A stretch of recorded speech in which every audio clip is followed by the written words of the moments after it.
Our second tech rumor of the day is that Facebook parent company Meta plans to build its own subsea cable and says the source of the company's plans was to avoid areas of geopolitical tension.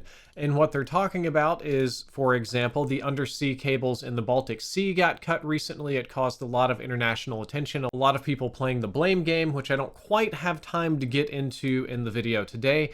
But there are malactors that are targeting the undersea cables that hardline connect us to Europe and other places.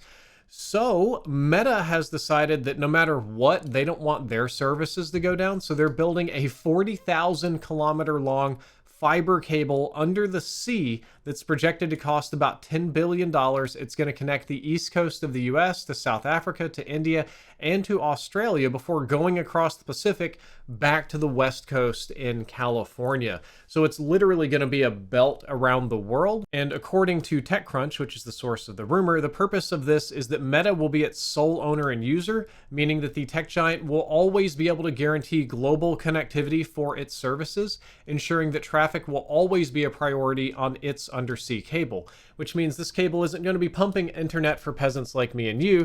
This is going to be corporate internet, or maybe like the Facebook or Meta intranet. It's going to be so huge. Or perhaps they'll do a thing where they let other people license bandwidth from it and, run other services. But when it comes down to it, Facebook and Meta products are by far the priority here. It's kind of wild, but these are unofficial plans. These aren't rumors. This isn't announced yet. It's supposedly going to be discussed in early 2025 to confirm all the information. And we don't expect Meta to be rolling this out next year, as the article says. It's going to take years to complete. You've got to get cooperation from a whole bunch of countries. We're listing some of them here.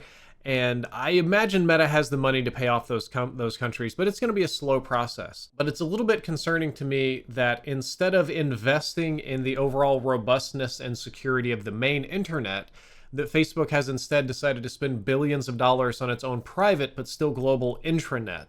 Feels very Cyberpunk 2077 to me.